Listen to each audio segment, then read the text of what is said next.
Welcome to the TUPF's Policy Orientation, where we are trying to find ways to keep Texas Texan and find a good path forward to allow for more prosperity here in Texas. And as y'all know, what happens in Texas goes to the nation and hopefully the world. And so we're continuing to fight for good ideas of liberty, free enterprise, and personal responsibility.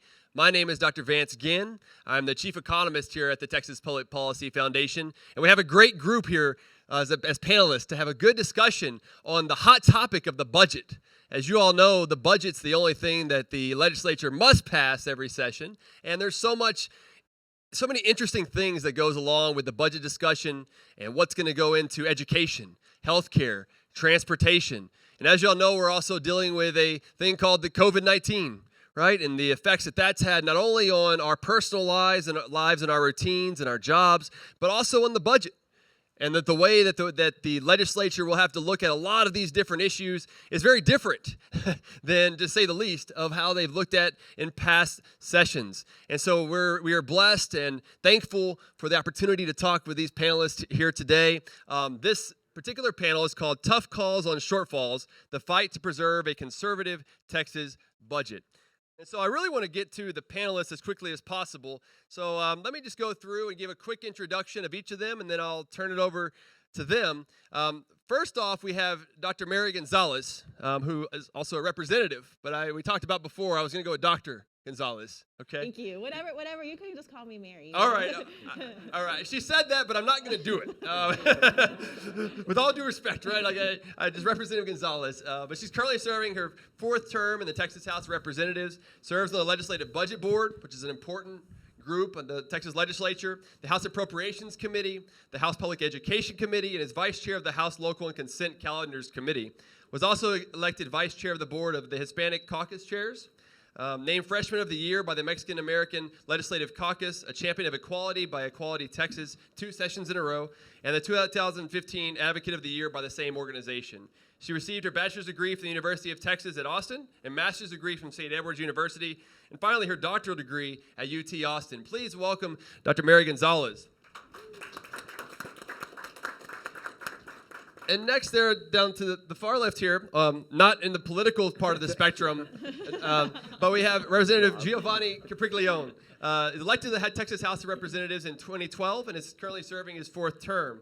He currently serves as chairman of the House formerly the Appropriations Chairman and chairs the Tarrant County delegation. After receiving a BS in physics, pursued an MBA in finance from Santa Clara University. They went on to work for a DFW-based venture capital private equity firm. Is now the owner and president of his own business, Texas Venture Capital LLC, which provides business services to various investment fund managers and business owners. Please help me welcome Representative Giovanni Capriglione. And finally, we have Mike Morrissey. Mike Morrissey is Lieutenant Governor Dan Patrick's budget director and senior advisor for fiscal policy, where he helps the Lieutenant Governor and Texas Senate develop the Senate's plan for Texas' biennial state budget, and then works with the House, Governor, and Comptroller to adopt and implement Texas' $200+ billion budget. Prior to that, from 2001 to 2015, for former Governor Rick Perry, he held 3 positions: Director of Budget, Planning and Policy, Senior Advisor, and Deputy Chief of Staff. Also, Mike serves as Director of Fiscal Policy for Lieutenant Governor Bill Ratliff and as Budget Director for former Lieutenant Governor Rick Perry. He worked as legal counsel, budget examiner at the Legislative Budget Board from 1986 to 1994. Please help me welcome Mike Morrissey. So thank you all for being here, and congratulations to get started with this 87th Texas Legislature. This will now be my 4th legislative session to be at TPPF, and it is just really a pleasure to work with you all when I can, and I know you all work very hard for your constituents and for the great people of Texas, and so I'm looking forward to our discussion today.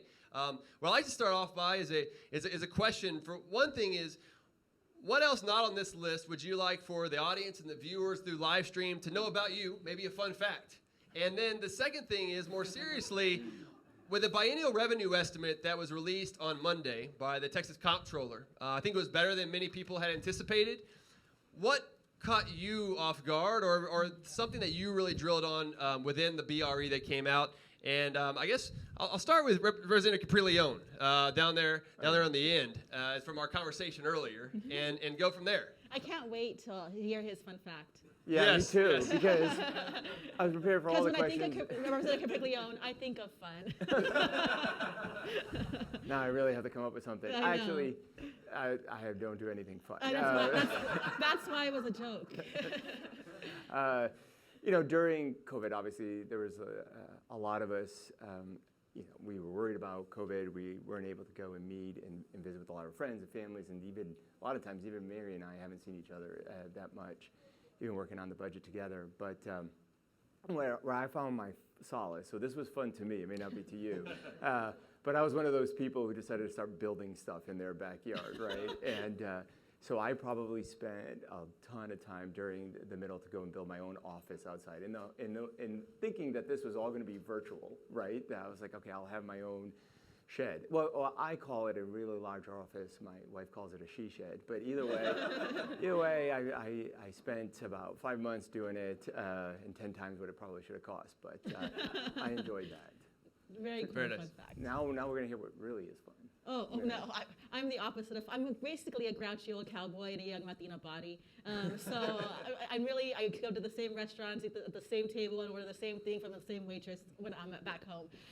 But my fun fact is most people don't know that I raise goats, and my family always had a goat dairy, and agriculture is very important to me, and so that's what most people don't know. And if you look at my Instagram, it's all goats all day. Very interesting. And Mike, your fun fact? Budgeting is kind of like accounting, except without the sense of humor. So it really, what I would tell you is kind of like what Mr. Capri-Leone has found his chair, especially in a pandemic or in any other interim crisis, whether it's a disaster that's happened to crop up. I think what I would really want you guys to know to help you work in the future, this is really a year-round process. And are there some key moments in the process set by legislative calendar, set by Constitution? Yes, but it really goes on all the time. So never really stops. And to that end, I enjoy it, so that's my hobby. And there we are. Very good. My fun fact is I'm a drummer. Are you really? Rock drummer, yeah. Okay. Anyway, we're not here to talk about me, though. So let's go through. So what did y'all think about the BRE on Monday? And how is that going to shape the legislature's view of what they can tackle this session? Who would like to go first? Me? All right, sure. Representative Capri-Leone, go for it. Right. I'm going to take all of them first, though. Just so And you Representative know. Capri-Leone, I mean, you were chairing appropriations during this last year, and so you faced a lot of tough challenges during that time. So this BRE that came forward on Monday is really important. So that's where I thought you need that. And it is incredibly important because it essentially says what we can and can't do for the next budget cycle. And it was a question that we had. It's one of those things, again, if you're into budgeting and accounting, it's one of these insider things that you're really excited and looking forward to. Because there was, I would say, this time more than any other is what could it possibly be, right? I mean, we had obviously good guesses of where it was, but during this process, we went from just like everybody else in February and March, where it seemed like the bottom had fallen out. At least for the beginning, it seemed worse in 2008 and 2009, right, where everything just didn't look like there was a bottom. And then there was times in some of the months where we had some months, and I mean like revenue would look extremely bad. There were some that gave us hope and promise in the middle of it, and then it went upside down again. We see, and in my county, and I know El Paso had, and maybe still does, a lot of coronavirus issues, and people being tested positive. And then the vaccine comes out, right? And in the middle of all of this, the comptroller, poor Glenn Hager, is like, okay, now I'm going to make a guess, right? It's about 2.5 years out, effectively, and this is where I'm going to go. But I would say, I think the feeling is, for myself at least, is that it's better than I thought that it could be, and better than most people thought, but it's still not good, right? I do want to temper, just because it's still a rather large number, there's still a lot of significant issues that we're going to have to address in order to be able to be inside that limit. Yeah, I think those are great points. It's definitely a good note of caution, Yeah. even given the high number, exactly what will need to be done during this session. Representative Gonzalez, Dr. Gonzalez? This is probably the only question we're going to agree on, but I totally agree with Giovanni Capriglione right now. 8 years ago we agreed, remember this? Oh, yes, we did. We have, if you knew how cool our friendship is, y'all would just love it. But so I agree with Gio. I think it was very surprising. What I do think is I came in really worried that it was going to be devastating. And to not be devastating is a little glimmer of hope after such a really hard year. I mean, he's right. There is still a deficit, but I mean, it wasn't what we thought. And I think what it does speak to a little bit what your intro is how resilient and great Texas is. And so I'm just really proud of our state. I think we're going to be able to make some really healthy fiscal decisions. And so, yeah, I'm really looking forward to it. What I do love about appropriations is just how much we all just work together to get it done. That's great. There'll be a lot of that this session as well, right, given those things. Mike, you've been doing this for a long time now and worked with different governors. I think this will make the 18th session. Oh, 18th session, all right. And I had the pleasure to get to know you pretty well over the years, and I always enjoy your insights along the way. And so I really want to know exactly what you were thinking when these numbers came out on Monday as you're going through it. I want to know too. Yeah. Well, it's what you both said. Yeah. That I think based on the last 9 months and more so the 8th and 9th month back as opposed to December, there was ample room to be worried. And as the chair said, and I think everybody should appreciate this at all times. That revenue estimating responsibility asks a team of staffers and ultimately then the controller to tell you within as much precision as humanly possible what the economy is going to be like 2.5 years from now. Yeah. And so to Vance's point, when I first started doing this, if a comptroller was off in a biennium by $200 or $300 million, that was a lot to be off. Now the thought that you can get it within $2 or $3 billion is, that's a margin of error estimating rate percent and a half. So it's it's a really tough job. Now, having said that, what do I take away from what Mr. Hager said on Monday? A lot of optimism. I think they study sector by sector. I don't know the number of employees anymore, but it used to be in the neighborhood of 25 revenue analysts they have over there that work for Tom Curra. We all see the controller and we see Tom, but there are 25 people over there with sector expertise saying, here's what I think is happening in energy, here's what I think is happening in ag, here's what I think is going to happen in 25 different sectors. And all that boils into that estimate. So for it to be as optimistic as it is, I think says, they may have a sector or two they're worried about, but by and large, they are seeing signs that will say, we think things are going to be better next month than they were last month. They're going to be better 3 months from now than they were 3 months ago. And I think all that's right. So I'm the last thing that I noted is the controller finished a briefing that I heard by mentioning the possibility of a revision during the session. Now, everybody knows revenue estimates sometimes get revised during a session, but they don't always, and they don't have to. The controller certainly doesn't have to do that. So for him to even bring it up is, I think, to say, today things look pretty optimistic, and I'm hoping that we will be on a trend that will let me come back in 2 or 3 or 4 months and say, yet another number. So really encouraging. Yeah, I think that's all a good sign there overall. And you're right. I mean, we're talking about a $1.9 trillion economy, the 10th largest economy in the world, right? And trying to forecast gas prices, what they're going to be in a couple weeks from now, much less a $1.9 trillion economy, is quite remarkable to try to do.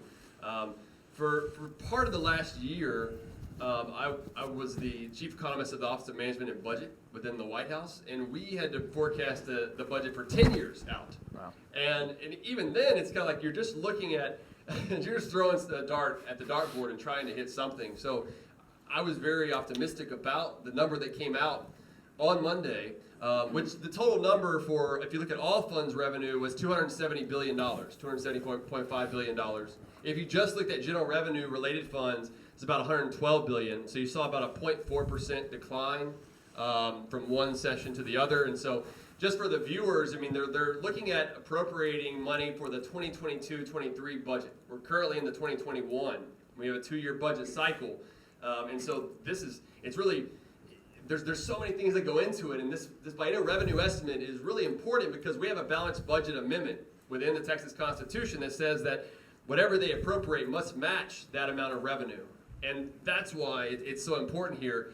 So now the other side of the equation, we've seen the revenue side and what that looks like, and the uncertainty that's there over time. Hopefully the economy will continue to pick up as the vaccine comes online and other things along the way. But I wonder what some of the legislative priorities on the budget side will be this session. And I would love to hear each one of your views on that part of it. I'll start. Okay, great, thank you. There we go. Just jump right in. I think a lot of the legislature, both House and Senate, is really proud of the advances we did, particularly in education through HB3. And I think one of the priorities for, and Speaker Phelan said this yesterday, is making sure that we protect those advances. And it was a commitment, a bipartisan commitment across the board. And so whatever we can do to protect those is really important. Yeah? Absolutely. Okay. Yeah. I just look at Gio like, did I say that correctly? No, 100% agree. Senator Preglione? Yeah. Oh, I do want to go back for just 1 second. I would say one of the differences for DC to try and estimate 10 years out, absolutely, is difficult, and it is like throwing a target. The only difference, really, though, between DC and us is if they're off, they can just borrow and make some more money, true. right? And yes, that's right. We don't have that. So when we talk about what our priorities are and what our revenues are, it does become a limit for what we can spend. And I think that's good for Texas and good for Texas taxpayers. But also make sure, like to Dr. Gonzalez's point, is we need to come up with our priorities. And public education absolutely has been one. And I think during the coronavirus pandemic, we're also maybe getting a better sense of what our own personal priorities are too. Mm-hmm. We've seen how much some things have mattered, what government services do work, and maybe even what we can do different from now on, right? When I look at some of the industry numbers that the comptroller puts out, yeah, this one's down, but this one's up. Maybe that's just random, or maybe we're going to see over the next few years Texans and maybe people all over the world doing things differently. So as one of the things we should always be looking at in the budget is trying to guess how that's going to happen and where we can go and help, whether it's on workforce training, on making sure Texans are ready for how the world is changing. Yeah, that makes a lot of sense. Mike, what say you? Mm-hmm.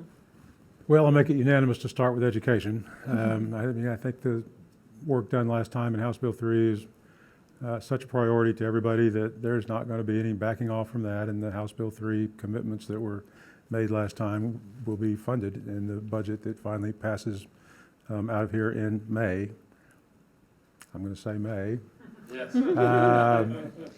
That's good optimism. I like it. The other things I think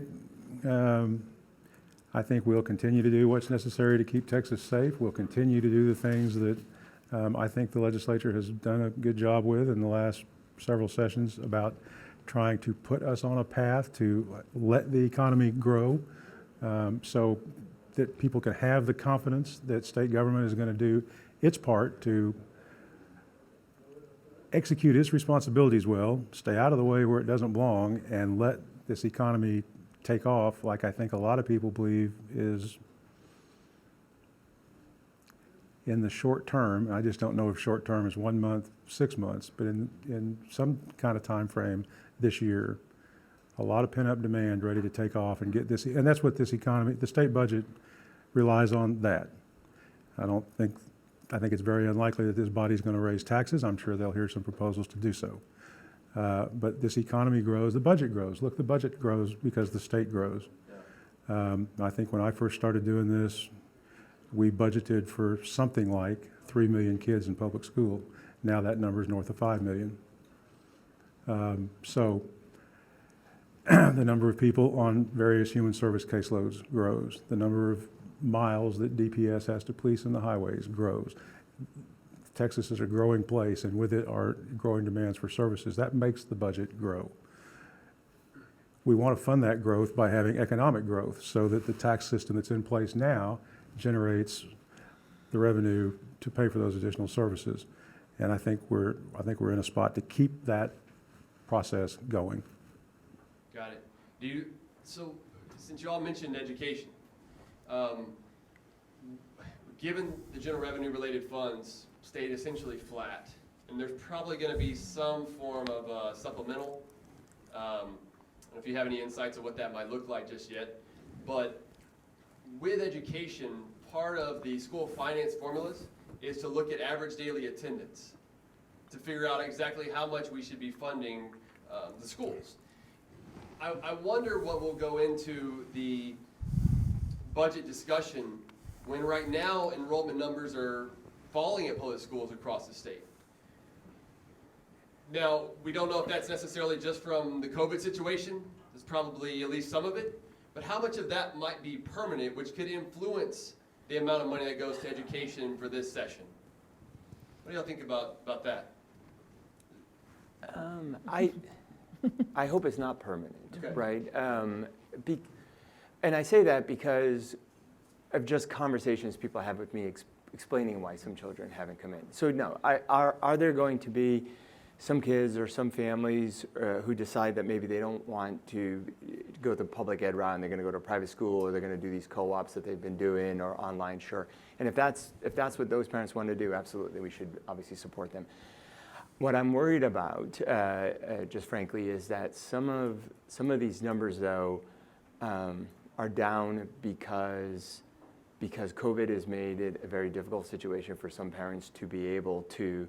They're genuinely worried about the illness, right? They're worried about the disease, and yet they have to go to work, okay? So they don't want to bring their kids in. And I'll be honest, I mean, I've seen it even with me. I mean, I have my middle daughter, she's decided she doesn't want to go, and she doesn't want to do. And I've told her, and I've just, and so what I imagine, though, is in some families how that's an even more difficult situation. And so what I struggle with is, and this is more policy than budget, to be honest with you, but it is, we want to make sure that kids who want to go to school, need to go to school, whatever that school is, are able to do that.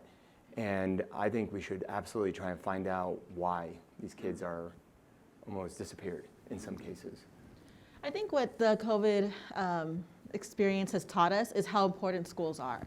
I come from a rural community outside of El Paso, and for rural communities specifically, schools are the hubs of information for not just education, but literally local health, mental health providers for, I saw our schools like feed kids, take care of kids, mental health, take care of the community in a lot of different ways. So when you ask that question about, well, what do we do? I do think one of the things that I talked to superintendents this morning was, let's not make big decisions, right? That's what we're doing in COVID. We're going day by day, month by month, and so let's just say let's hold them harmless for 1 year, and then revisit the conversation. And we can't do that, right, before we go changing policy, not knowing what's really happening, because the world's going to look a lot different than it did a year ago, and the next year. Yeah, makes sense. I like to make sense. Yeah.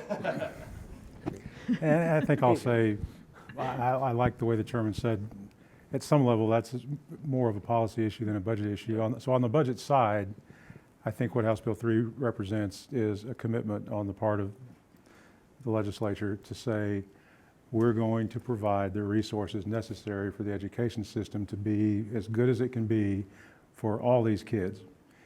If COVID or something else has changed the way some of that works, and we need to decide how much of that is temporary versus permanent, then I think that's the policy part of the discussion, and a fact-finding discussion that I'm sure we'll have this session. But it's not, I don't know that anybody that I've heard is looking to say, aha, there are less kids here, so now we can fund less, we can cut funding to TEA. That's not any part of a discussion. Okay, gotcha.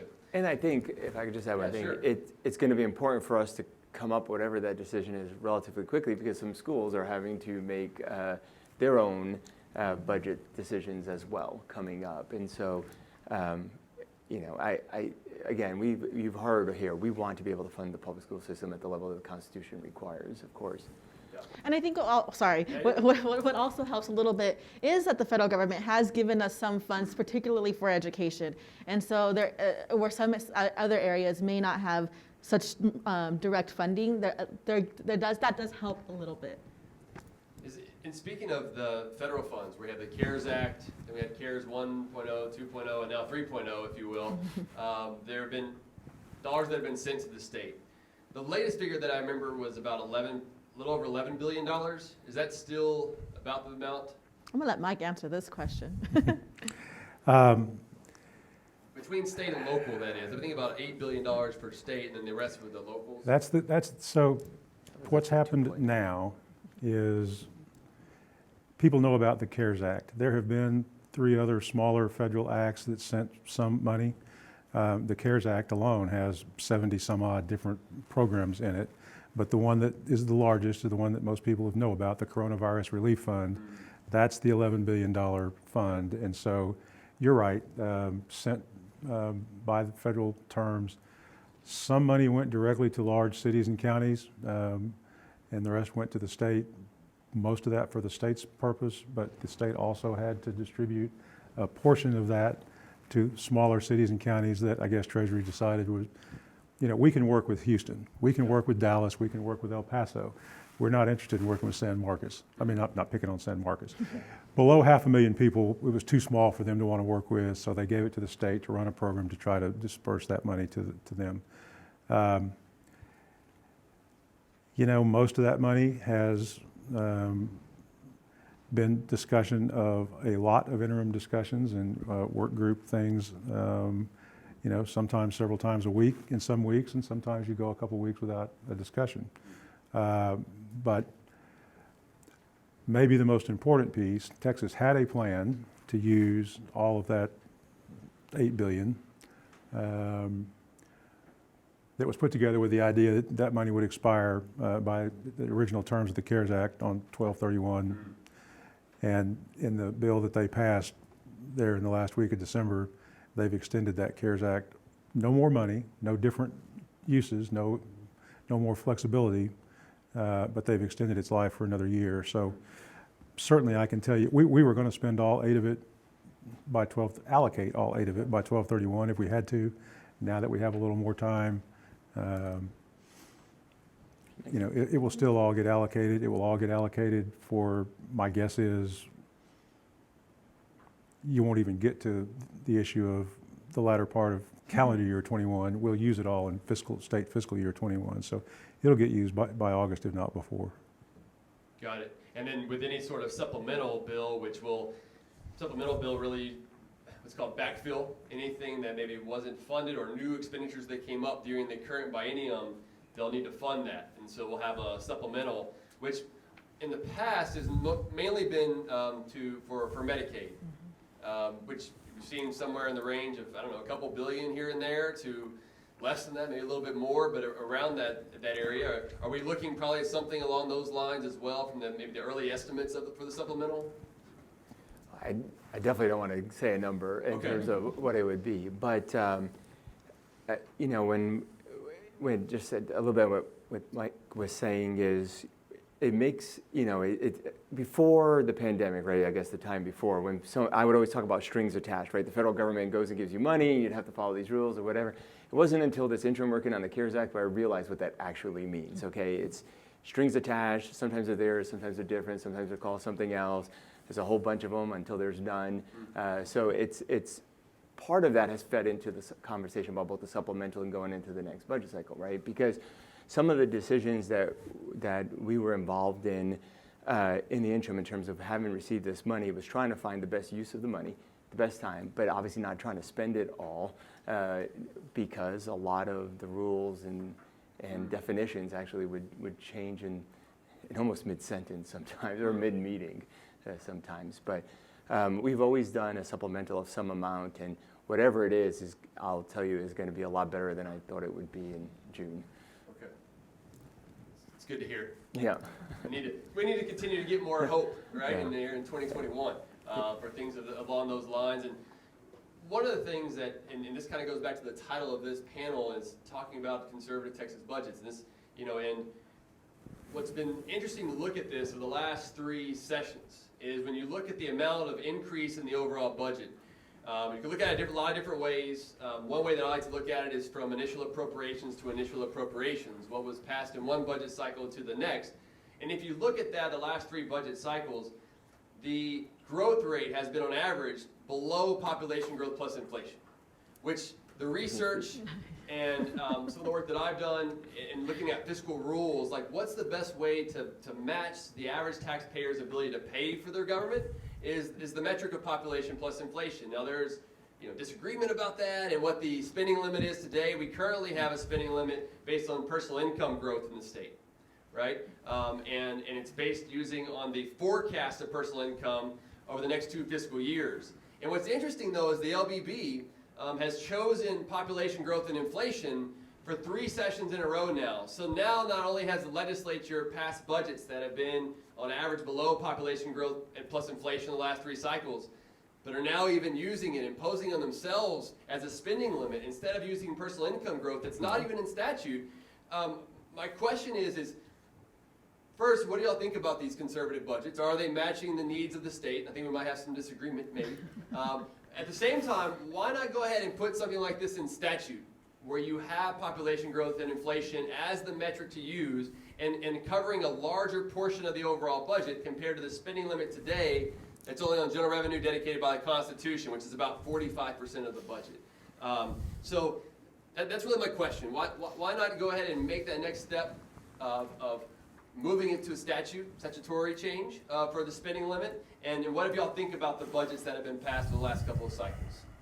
Who would like to start? We flipped the coin. We did flip a coin on this question. Okay. And I Who lost. won? He wins everything. Okay. No. I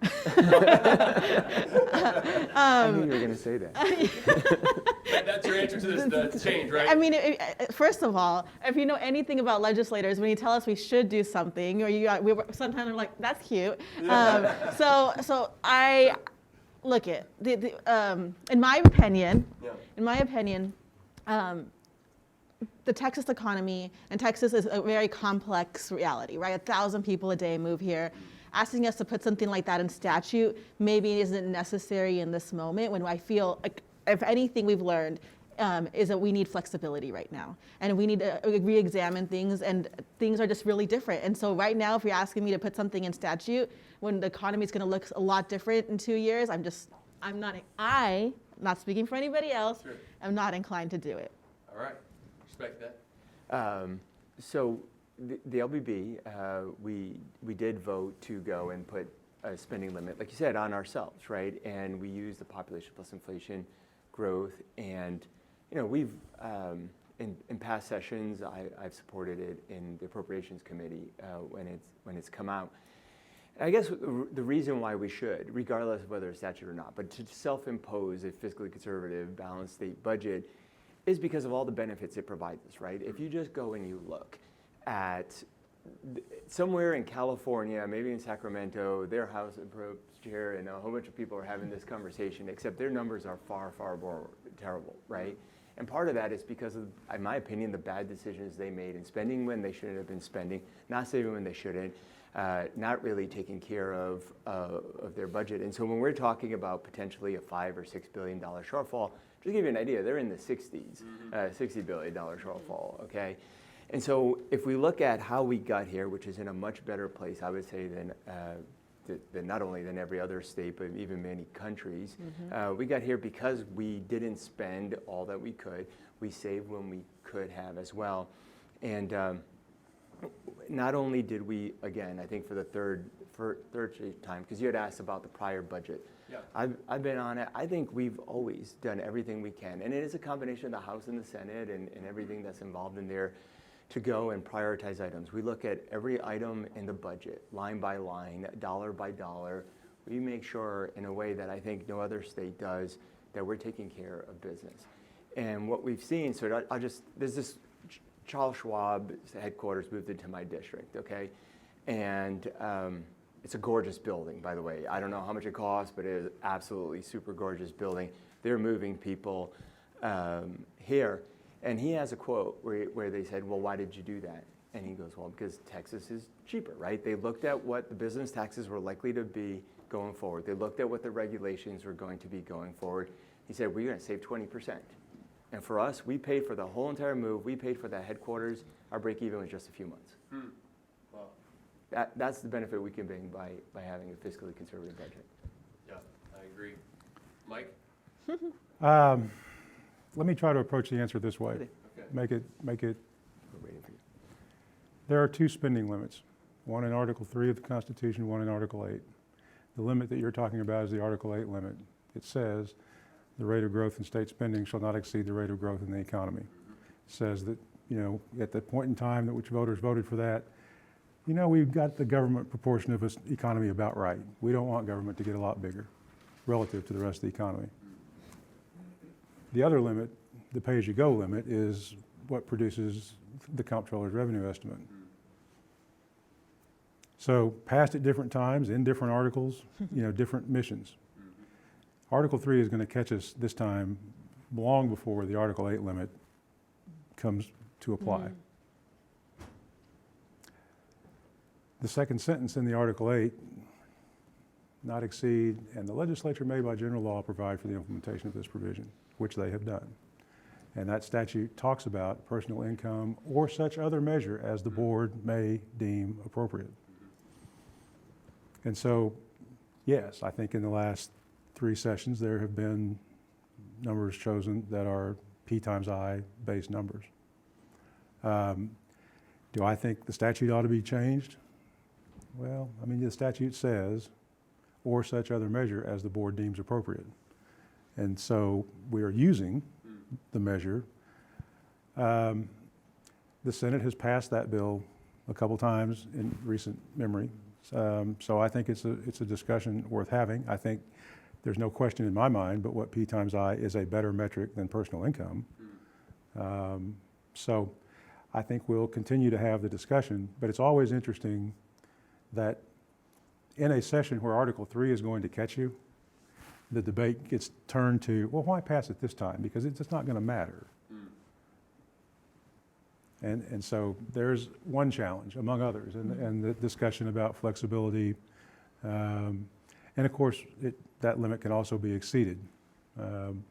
It takes a resolution. It's a simple majority resolution in both houses. I think most members are not looking forward to voting for a resolution that says I exceeded the spending limit. Without regard to what the discussion about how the limit was set was, it was too low to begin with. So it's not easy, but it's also not immutable. It's been exceeded before, so. Yeah, it brings me to one of the sayings that one of my favorite economists, Milton Friedman, said, that government spending is taxation. So we do need to keep in line the overall amount of government spending and what that represents in the overall economy for us to have the most flourishing society and economy that we can. We got to make sure we keep that in mind. And so, I appreciate the work that y'all are all doing in part of that process. And one of the things that I've looked at with our conservative Texas budget is a maximum threshold was looked at what the current initial appropriations is of $235 billion, which excludes things like property tax relief from last session of $5 billion, which was great. You also had money for Harvey recovery. I remember Harvey, that seems like so long ago, but that was another $8 billion, so there was $13 billion there, to where you don't want to put in these one-time figures because then it goes into the baseline budget that are then going to go away. So what I did was take $235 billion, increase it by 5% of population inflation in the last 2 years, and that's where I got the number of $246.8 billion. That's our conservative Texas budget that we're throwing out there. Now, the revenue estimate, though, came in at $270 billion. So it's quite a bit above that amount. However, to your point, Mike, we can't necessarily spend all of that, given some of the restrictions that are going to be in place. But also a lot of that's going to be COVID money. I don't know what that overall number will be. that's going to be directly COVID related. But again, since those are filling some gaps, whether it be education or transportation or where those dollars are going to go, how can we make sure that we're careful not to consider those as ongoing expenses, but as one-time amounts? Because we kind of did some of that here in Texas back in 2011, where the American Recovery Investment money brought in money for education. That ended up being one-time funds that then after those monies went away from the federal funds, there was discussion about the cuts that the state made to education, but really it was a lot of the federal money that was taken away and the state put it back, right? And so I'm a little concerned, and I'm wondering how we can make sure that we don't fall into that trap again this time around. What are your thoughts? Well, I think you're right to be concerned, right? What we don't want to do, obviously, and we've had this conversation also as this was happening, which is we want to use this money to go and get to the level of the services that are needed, preferably through programs that have already existed, right? So, for instance, if there's a need at food banks, for instance, there's a time now where there's more food insecurity, so use some of that money to go and use an already existing program to temporarily go and make those supports. Where we have to be careful is not to come up with another really great, bright idea and then use money that we have today, but maybe not tomorrow. And there's a lot of dangers, to your point, that's happened in the past where you create these programs and people like them, right? Because they provide some benefits, but then maybe the funding source has disappeared. So that's something that's on our minds for sure.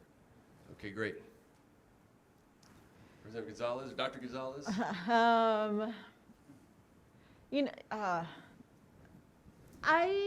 I hear you. So the professor in me, I hear you. I think that I just think we're just living in just really different times, right? And I hear that you're concerned. I think what we have proven is that we've always passed a conservative fiscal budget, right? So like sometimes when you say things, it's like, well, that's not a problem. It's never been a problem before per se. Like we've still always passed, like every session I see, our leadership say we passed a conservative budget. And so if we had a problem, if we've been able to do it successfully every time, then I think we could be able to continue to do that. Gotcha. Mike? Yeah. And then we're going to turn to Q&A, so y'all get ready. Some good questions. Oh, I have questions for Gio. Okay, good. No. What? You can ask me later. I'll ask you I guess I'll go back to where I started when I told you that this really is kind of, there's not a break in this process. Sometimes it revs faster than others, but in this case, it's what the chairman said is important. That because this stuff is always under scrutiny, and the people who do this work on a daily basis, as Carl Parker once said on the Senate floor about the LBB back when they employed people, instead of budget analyst today, the title then was budget examiner. He's arguing about the fiscal note on some bills. The LBB, the people who examine budgets for a living. I thought, oh my God, is that what I do? I examine budgets for a living. It's the chair's point is exactly right. We know what we intended things to be added one time, and the circumstances were such that it was an appropriate thing to add at that time, and we all intended it to be one time. Sometimes a year and a half or 2 years later, you look up in the the circumstances are still such that another one-time thing for the same reason, maybe bigger, maybe smaller, maybe somewhat different. I think what I'm trying to say is I think the process is very mindful of things that are meant to be one time versus things that are meant to be a permanent changing program that has an ongoing, probably increased cost to it. And so, I would, now, on whatever the issue is, certainly anybody can argue, I don't think you ought to fund that at that level. That's too much money. But obviously then there are other people who would say, I think you ought to fund it at twice that level. It's not nearly enough money. Leaving that argument aside, I think that the one time, the growth of, federal injections, and that's the biggest dollar figure example, some of that are stuff was a lot of strings, and it went on for a fair amount of time. And it wasn't very well thought out, in my mind, on some of their methods of finance to say, look, the R bill passed, and as we talk about what the new Congress may do, it in some ways seems maybe potentially a lot like ARA to me, a lot of money. The CARES Act was a lot of money, but this was likely to be much more. What strings are attached to it? The ARA bill passed February 17th, I think, of '09. So after the '08 election, all these new folks in office, and all the mantra is, spend quickly to stimulate the economy. Ironically enough, a lot of the federal agencies who had to hand out that money pretty quickly after the first couple of weeks of big show at the policy level, the agencies are, slow down. We're not going to have the rules out for this money for 6 months. Well, that's a problem if you're Texas, because our legislative session's over right? And most states, many states have a shorter session than we do. We'll see what Congress does, but the answer, I think, is people should feel very certain that our budget process is a good one, and the folks doing it, while we can again argue about the exact right funding level for something, whether something should or should not even be in the budget, we can have those arguments. But things don't get in there that the process nothing gets slipped in. In a 1,000-page bill, every item on every page is in there for a reason. So we watch, and we try to not let the budget, to the point of passing a conservative budget. There's certainly a notion to keep an eye on these unique items and not let them repeat unless there's an affirmative decision made to repeat them. I like it when Mike and I agree. Look at that. Yeah. Write that one down, right? Well, I think we agree on a lot, That's but true. yeah. There you go. All right, well, this is the fun time now, some Q&A from the audience. I know we have some here in the room, and also we have an overflow room as well. I think we have someone with a microphone that's going to be walking around. We actually don't have a mic in here, so if you can repeat their question. Okay, I'm going to repeat the questions. We don't have an extra mic, so that's okay. Who has a question for the audience? Yes, sir. Of the revenue that you specified, how much of the revenue is earmarked for existing program expenses versus potentially new expenses? So the question is, of the new revenue that came out of the BRE, Biennial Revenue Estimate on Monday, how much of that is earmarked for specific programs, and how much of it has some discretion? Who would like to take that one? I'll take a stab, although I think what I'm going to say is not maybe going to fully answer your question, and not because I don't want to answer it, but there is general revenue and there is general revenue dedicated. And so of the $112.5 billion that is in the GRD, the GR plus GRD part of that revenue estimate, about $5.5 billion of that is the D part. And so it is literally dedicated to something. It's dedicated to some program at TCEQ or some program at Parks and Wildlife. The rest of that general revenue it may very well be dedicated in some conceptual sense in people's minds, but this is where you get to the one legislature can't bind the next. Mm-hmm. So it may very well be that as members went home in May of 19 after having passed House Bill 3 and proud of it, they all would say, good stuff. We'll see how it works out this interim, but we've turned the page. We're on a better path moving forward.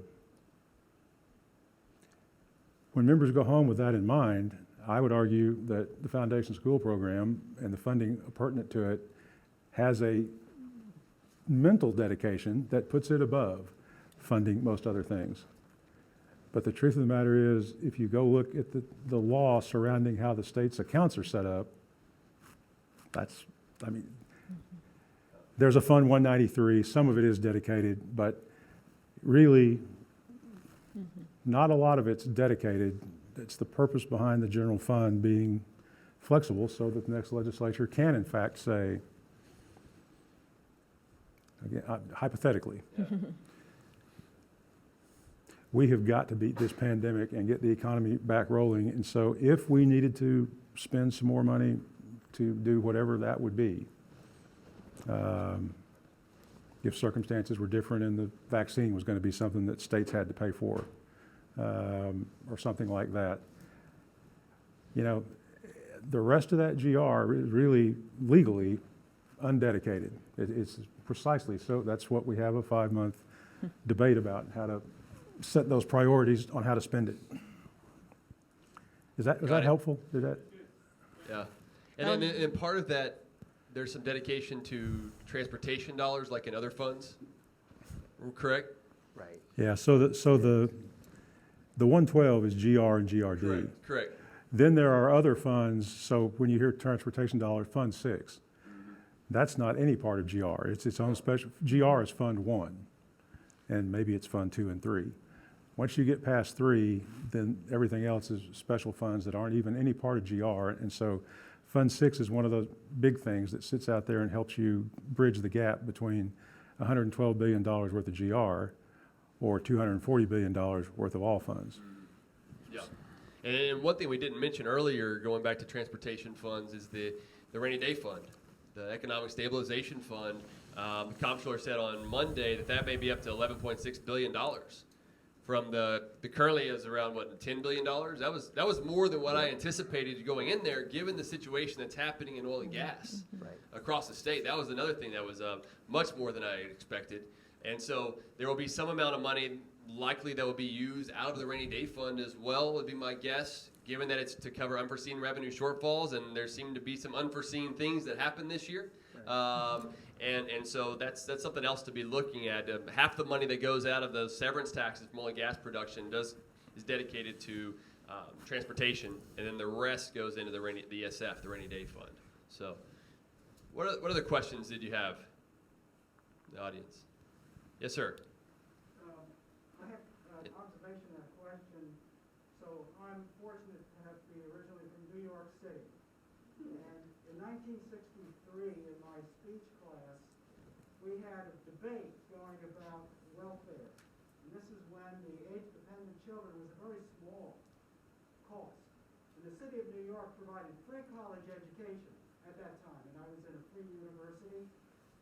So we were debating that, and then this one fellow sitting in the front about the money for ABC, he says, and I quote, "It's only money." So let me just say that that's an attitude that eventually resulted in the decline of New York City, the disappearance of free college, and out of control spending on social welfare.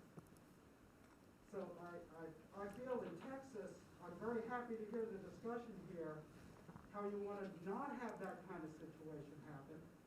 That, yeah, it's different now with COVID, as Mary is talking about. Yeah. But that how do we be careful that we don't set in motion something that undermines and prevents all this good stuff that we want to happen?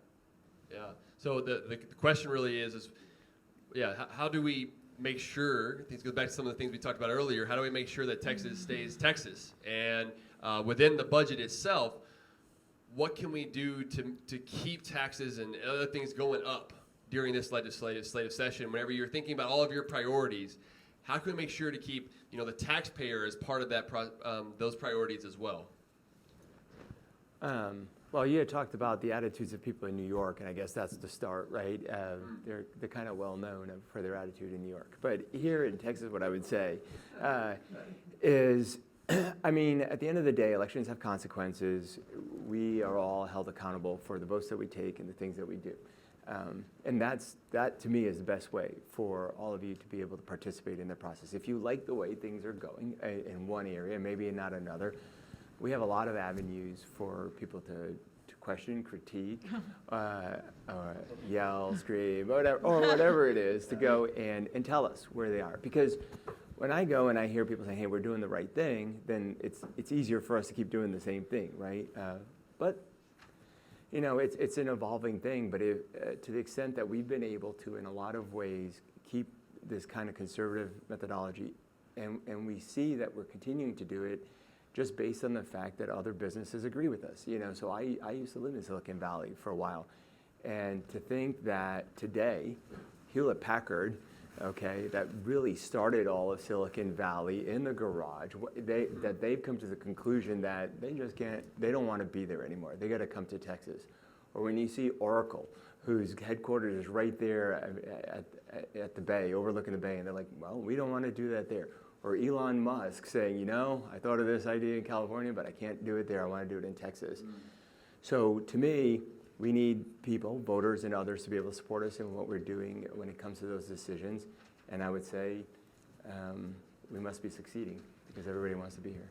I will very much agree that the voters really hold us accountable. Like that's if I do something bad, like I'll never hear the end of it. Which not that she does. I never do anything bad. And you know, it's really funny. Like for those of you who don't know my story, I'm obviously a Democrat, but my dad's a big Republican, and so I always say like he's my best friend and my most difficult constituent. So he keeps me in check a lot sometimes too. But I will say to kind of flip it a little bit. One thing that has happened this year is a magnifying glass on things that maybe fell through the cracks, right? And so I'll give an example. Rural Texas, the broadband issue. Well, I think we've been working on it for a long time. I think this has made us see how much we do need to maybe be doing some new things or different things so that rural Texans or don't fall through the cracks, or other communities or other folks. A big issue in my district, for example, is I have a large, we're on the border, so we have a large Spanish-speaking population. Well, a lot of the technology that kids are required to use, and now they're doing at home learning, is all in English, right? And so we've had these really big gaps. And so I'm not saying that it's forever, but I do think one thing that we have to be cognizant of is like, well, we don't want to change our mindset completely. We do have to create space for recognizing some of these unique realities and some of the needed investments like broadband for rural Texas. Got it. I wonder, Randy is in our overflow room, so we're doing social distancing here, so we're using a couple of rooms that's going on. So, Randy, if you would, go ahead and have someone ask a question. While he's doing that, can I pitch one piece to go for it. I think the facts underlying the question that you asked, the facts you outlined, are the textbook example of why the discussion about Article 8 is important. So, I mean, it's not, that's right. It's not some theoretical thing. It's designed to keep things like you just mentioned in mind, to keep them from happening at some level. So that's why the Article 8 discussion is important. Yep, I agree. All right, Randy, go for it. I think of stimulus as a short-term concept. Intermediate to longer term, I think of it as being a grant. I'd appreciate it. Who's Randy? He walked out of the grant. Who's Randy? We couldn't quite hear it. Randy, Can you hear me? Yes, I can hear you a little bit. Try again. Hello? Yes. Okay. I think of stimulus as a short-term benefit, but in an intermediate to long-term, it's a drain on it. I think of the drain as because you have to take from Peter to give to Paul. I appreciate if y'all would comment. Yeah, so the question is really about stimulus, and I guess really to talk more of in Congress of what they've been doing, and maybe some things that might be discussed here in the Texas legislature as well. What is your thoughts on stimulus and what the long-term effects of that may be? Well, that's kind of, I think, a mentality whether you think the private sector should be the one providing that economic growth or whether the government should, right? I mean, honestly, if the government spends a ton of money, someone's going to benefit from it, right? So I think the real perspective is whether the best way, and I think a lot of people would agree, is the best way is to find ways for the private market and the private citizens to be able to grow and keep that money. It just seems that the factor to improve the economy is better when it's the private sector making those decisions, as opposed to government just straight out doing a stimulus. I mean, I'll just quickly say, for me, the argument isn't necessarily stimulus good or bad. It's how do you use it if you have it. And I think being really critical and strategic about spurring our economy or taking care of our schools or whatever, that to me is the better question. Got it. And let me add to that. If Congress is going to send money, the best way for us to be using it in the best way is for them to send it without their strings attached. Texas knows what Texas needs. So most of it hasn't come that way. The coronavirus relief was somewhat flexible, but anyway, that's the less strings you can put on the money, the better Texas or any other state can use it to meet its own needs. Yeah.